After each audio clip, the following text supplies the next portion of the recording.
ಎಲ್ರಿಗೂ ನಮಸ್ಕಾರ. ಶ್ವೇತಶ್ರೀ ಕುಕಿಂಗ್ ವ್ಲಾಗ್ಗೆ ಸ್ವಾಗತ. ನಾನಿವತ್ತು ಮಟನ್ ಬಿರಿಯಾನಿ ಹೇಗೆ ಮಾಡೋದು ಅಂತ ತಿಳಿಸ್ಕೊಡ್ತಾ ಇದ್ದೀನಿ. ಮೊದಲಿಗೆ ರುಬ್ಕೊಳ್ಳೋದಕ್ಕೆ 10ರಿಂದ 12 ಹಸಿಮೆಣ್ಸಿಕಾಯಿನ ತೊಗೋಬೇಕು. 2 ಗೆಡ್ಡೆ ಬೆಳ್ಳುಳ್ಳಿ, 2 ಇಂಚು ಶುಂಠಿ, 1 ಹಿಡಿ ಕೊತ್ತಂಬರಿ, 1 ಹಿಡಿ ಪುದೀನ. ಇಷ್ಟನ್ನು ನಾವು ಮಿಕ್ಸಿ ಜಾರ್ಗೆ ಹಾಕಿ ಗ್ರೈಂಡ್ ಮಾಡ್ಕೋಬೇಕು. ನಾನಿಲ್ಲಿ ಗರಂ ಮಸಾಲ ಬಳಸ್ತಾ ಇರೋದ್ರಿಂದ ಚಕ್ಕೆ ಲವಂಗ ಹಾಕ್ತಿಲ್ಲ. ನೀವು ಚಕ್ಕೆ ಲವಂಗ ಹಾಕ್ಕೊಳ್ಳೋರು 5ರಿಂದ 6 ಪೀಸಷ್ಟು ಹಾಕ್ಕೊಂಡು ನೀಟಾಗಿ ಪೇಸ್ಟ್ ಮಾಡ್ಕೊಳ್ಳಿ. ಇದು ಒಗ್ಗರಣೆಗೆ ಮೀಡಿಯಮ್ ಸೈಜ್ 3 ಈರುಳ್ಳಿ ತೊಗೊಂಡಿದ್ದೀನಿ. ನಾನಿಲ್ಲಿ 1 kg ಮಟನ್ಗೆ ಮಾಡ್ತಾ ಇರೋದು. ಮೊದಲಿಗೆ ಕುಕ್ಕನ್ನು ಕಾಯೋದಕ್ಕೆ ಇಡೋಣ. ನಾನಿಲ್ಲಿ ಒಂದು 4 ಸ್ಪೂನಷ್ಟು ಎಣ್ಣೆ ಹಾಕ್ಕೊಂಡಿದ್ದೀನಿ. ಯಾಕಂದರೆ ಮಟನಲ್ಲೇ ಕೊಬ್ಬಿನಂಶ ಇರೋದರಿಂದ ಅದರಲ್ಲೇ ಚೆನ್ನಾಗಿ ಎಣ್ಣೆ ಬಿಟ್ಕೊಳ್ಳುತ್ತೆ. ಹಾಗಾಗಿ ಎಣ್ಣೆ ಕಮ್ಮಿ ಹಾಕ್ತಾಯಿದ್ದೀನಿ.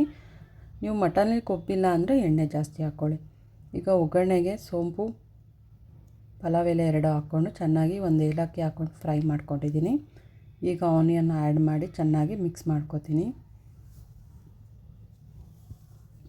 ಈರುಳ್ಳಿ ಚೆನ್ನಾಗಿ ಫ್ರೈ ಆಗಬೇಕು. ನೋಡಿ, ಈ ಥರ ನೀಟಾಗಿ ಗ್ರೈಂಡ್ ಮಾಡ್ಕೋಬೇಕು. ನಾನು ಒಗ್ಗರಣೆಗೆ 2 ಟೊಮೊಟೊನೂ ಕೂಡ ಹಚ್ಚಿಟ್ಕೊಂಡಿದ್ದೀನಿ. ಈರುಳ್ಳಿ ಚೆನ್ನಾಗಿ ಕುಕ್ ಆಗ್ತಾಯಿದೆ, ಇನ್ನೊಂದು ಸ್ವಲ್ಪ ಕುಕ್ ಆಗಬೇಕು. ಈಗ ಇದಕ್ಕೆ ನಾನು ಸ್ವಲ್ಪ ಕಸ್ತೂರಿ ಮೇಥಿನ ಆ್ಯಡ್ ಮಾಡ್ತೀನಿ. ಇದು ಆಪ್ಷನಲ್. ಈಗ ಇದನ್ನು ಕೂಡ ಚೆನ್ನಾಗಿ ಫ್ರೈ ಮಾಡ್ಕೊಳ್ಳೋಣ. ಆನಿಯನ್ ಎಲ್ಲ ಸ್ವಲ್ಪ ಗೋಲ್ಡನ್ ಕಲರ್ ಬರೋವರೆಗೂ ಫ್ರೈ ಮಾಡ್ಕೋಬೇಕು. ಈಗ ಇದಕ್ಕೆ ನಾನು ಸ್ವಲ್ಪ ಒಂದು ಅರ್ಧ ಸ್ಪೂನಷ್ಟು ಅರಿಶಿನ ಆ್ಯಡ್ ಮಾಡ್ತೀನಿ. ಇದನ್ನು ಕೂಡ ಚೆನ್ನಾಗಿ ಫ್ರೈ ಮಾಡಿಕೊಂಡು ನಾವು ಹಚ್ಚಿಟ್ಕೊಂಡಿರೋಂಥ ಟೊಮೊಟೊನೂ ಕೂಡ ಸೇರಿಸ್ಕೊತೀನಿ. ಈಗ ಇದನ್ನು ಕೂಡ ಚೆನ್ನಾಗಿ ಫ್ರೈ ಮಾಡ್ಕೊಳ್ಳೋಣ. ನಾನಿಲ್ಲಿ ಮಟನ್ನ ನೀಟಾಗಿ ವಾಶ್ ಮಾಡಿ ಇಟ್ಕೊಂಡಿದ್ದೀನಿ. ನಾನಿಲ್ಲಿ 1 kg ಮಟನ್ನ ಬಳಸಿ 3 ಪಾವ್ ಅಕ್ಕಿನ ಬಳಸಿ ಮಾಡ್ತಾ ಇರೋದು. ಈಗ ಮಟನ್ನ ಒಗ್ಗರಣೆಗೆ ಹಾಕ್ಕೊಳ್ಳೋಣ. ನೋಡಿ, ಇದರಲ್ಲಿ ಕೊಬ್ಬಿನಂಶ ಇರೋದರಿಂದ ನಾನು ಎಣ್ಣೆ ಜಾಸ್ತಿ ಹಾಕಿಲ್ಲ. ಸೊ ಇದರಲ್ಲೇ ಚೆನ್ನಾಗಿ ಎಣ್ಣೆ ಬಿಟ್ಕೊಳ್ಳುತ್ತೆ. ಈಗ ಎಲ್ಲ ಮಟನ್ನು ಸೇರಿಸಿ ಚೆನ್ನಾಗಿ ಮಿಕ್ಸ್ ಮಾಡ್ಕೋಬೇಕು.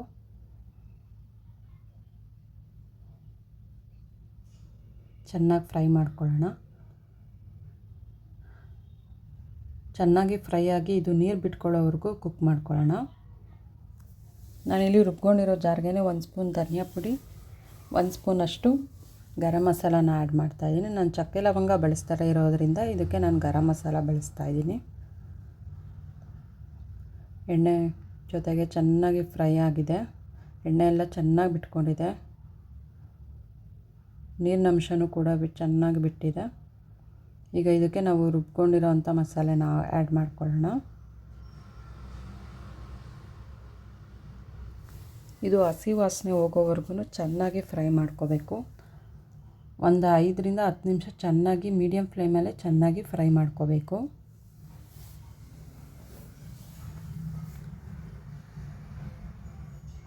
ಇದು ಚೆನ್ನಾಗಿ ಫ್ರೈ ಆಗಿದೆ. ಈಗ ಇದಕ್ಕೆ ನಾನು ಸ್ವಲ್ಪ ನೀರನ್ನ ಸೇರಿಸ್ತೀನಿ. ಏನು ರುಬ್ಕೊಂಡಿದ್ದೀನೋ ಅದೇ ಜಾರಲ್ಲೇ 1 ಗ್ಲಾಸಷ್ಟು ನೀರನ್ನ ಆ್ಯಡ್ ಮಾಡ್ತಾಯಿದ್ದೀನಿ.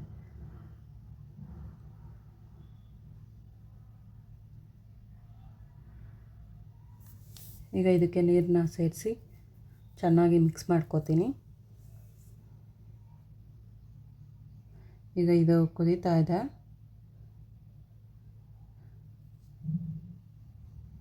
ರುಚಿಗೆ ತಕ್ಕಷ್ಟು ಉಪ್ಪನ್ನ ಹಾಕಿ ನಾನು ಒಂದು 3ರಿಂದ 4 ವಿಸಲ್ ಮೊದಲೇ ಬೇಯಿಸ್ಕೊಳ್ತೀನಿ. ಯಾವತ್ತೇ ಮಟನ್ ಬಿರಿಯಾನಿ ಮಾಡಬೇಕಾದ್ರೆ ನಾವು ಮೊದಲೇ ಇದನ್ನು ಬೇಯಿಸಿಟ್ಕೋಬೇಕು. ಹಾಗಾಗಿ ಒಂದು 4 ವಿಸಲಷ್ಟು ನಾನು ಕೂಗಿಸ್ಕೊತೀನಿ. ಈಗ ನಾನಿಲ್ಲಿ ತೆಂಗಿನಕಾಯಿ ಹಾಲನ್ನ ತೆಗೆದಿಟ್ಕೋತಾ ಇದ್ದೀನಿ. ನಾನಿಲ್ಲಿ 1 ಕಪ್ಪಷ್ಟು ಕಾಯಿ ತುರಿನ ಹಾಕ್ಕೊಂಡು ನೀಟಾಗಿ ಗ್ರೈಂಡ್ ಮಾಡ್ಕೋತೀನಿ. ಇದನ್ನು ನಾನು ಸೋಸ್ಕೋತೀನಿ. ಕೆಲವರು ಹಾಗೆ ಕೂಡ ಹಾಕ್ತಾರೆ, ಬಟ್ ಅಷ್ಟು ಟೇಸ್ಟ್ ಇರೋದಿಲ್ಲ. ಕಾಯಲ್ಲಿ ಹಾಕಿದ್ರೇ ಬಿರಿಯಾನಿಗೆ ಟೇಸ್ಟು. ನಾನಿಲ್ಲಿ 3 ಪಾವ್ ಅಕ್ಕಿನ ಮೊದಲೇ ನೆನೆಸಿ ಇಟ್ಕೊಂಡಿದ್ದೀನಿ. ಈಗ ಕುಕ್ಕರ್ ವಿಸಲ್ ಹೋಗಿದೆ. ನೋಡಿ, ಚೆನ್ನಾಗಿ ಎಣ್ಣೆ ಬಿಟ್ಕೊಂಡಿದೆ. ನಾನು ಅಡುಗೆ ಎಣ್ಣೆ ಹಾಕಿದ್ದೆ ಸ್ವಲ್ಪ. ಮಟನಲ್ಲೇ ಚೆನ್ನಾಗಿ ಎಣ್ಣೆ ಬಿಟ್ಕೊಂಡಿದೆ. ಈಗ ಇದಕ್ಕೆ ನಾನು ಕಾಯಿ ಹಾಲನ್ನ ಸೇರಿಸ್ತೀನಿ.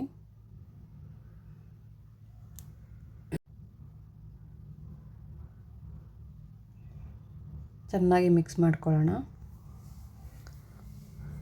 ಈಗ ಇದು ಕುದಿ ಹತ್ತಿದ ಮೇಲೆ ನಾವು ನೆನೆಸಿಟ್ಟಿರೋ ಅಂಥ ಅಕ್ಕಿನೂ ಕೂಡ ಇದಕ್ಕೆ ಸೇರಿಸ್ಕೊಳ್ಳೋಣ. ನಾನಿಲ್ಲಿ 3 ಪಾವ್ ಅಕ್ಕಿಗೆ 6 ಗ್ಲಾಸಷ್ಟು ನೀರನ್ನ ಸೇರಿಸಿದ್ದೀನಿ. ಈಗ ಇದಕ್ಕೆ ನಾನು ಅಕ್ಕಿನ ಸೇರಿಸ್ತಾ ಇದ್ದೀನಿ. ಅಕ್ಕಿನೆಲ್ಲ ಹಾಕಿ ಚೆನ್ನಾಗಿ ಮಿಕ್ಸ್ ಮಾಡ್ಕೊಳ್ಳೋಣ. ಈಗ ಇದು ಚೆನ್ನಾಗಿ ಕುದೀತಾ ಇದೆ. ಈಗ ನಾವು ಮುಚ್ಚಳ ಮುಚ್ಚಿ 1 ವಿಸಲ್ ಕೂಗಿಸ್ಕೊಳ್ಳೋಣ. ಅಕ್ಕಿ ನೆಂದಿರೋದ್ರಿಂದ 1 ವಿಸಲ್ ಕೂಗಿಸ್ಕೊಂಡ್ರೆ ಸಾಕು. ನೀವು ಉಪ್ಪು ಖಾರನ ಮೊದಲೇ ಟೇಸ್ಟ್ ಮಾಡ್ಕೊಳ್ಳಿ. ನೋಡಿ, ವಿಸಲೆಲ್ಲ ಹೋಗಿ ಚೆನ್ನಾಗಿ ಕುಕ್ ಆಗಿದೆ. ನಾನು ಹೇಳಿದ ಅಳತೆಯಲ್ಲೇ ಮಾಡಿದ್ರೆ ತುಂಬಾ ರುಚಿಯಾಗಿರುತ್ತೆ. ಅನ್ನನೂ ಕೂಡ ಕರೆಕ್ಟಾಗಿ ಬೆಂದಿರುತ್ತೆ. ಮುದ್ದೆ ಥರ ಆ ಥರ ಏನೂ ಆಗೋದಿಲ್ಲ, ಕರೆಕ್ಟಾಗಿ ಆಗಿದೆ. ತುಂಬಾ ಟೇಸ್ಟಿಯಾಗಿರುತ್ತೆ. ಹೋಮ್ ಮೇಡ್ ಫುಡ್ ಮನೆಯವ್ರಿಗೆಲ್ಲರಿಗೂ ಕೂಡ ತುಂಬಾ ಇಷ್ಟ ಆಗುತ್ತೆ. ನೀವು ಕೂಡ ಮಟನ್ ಬಿರಿಯಾನಿ ಮಾಡಿ ತಿನ್ನಿ, ಹೇಗಿತ್ತು ಅಂತ ಕಮೆಂಟ್ ಮಾಡಿ. Thank you all.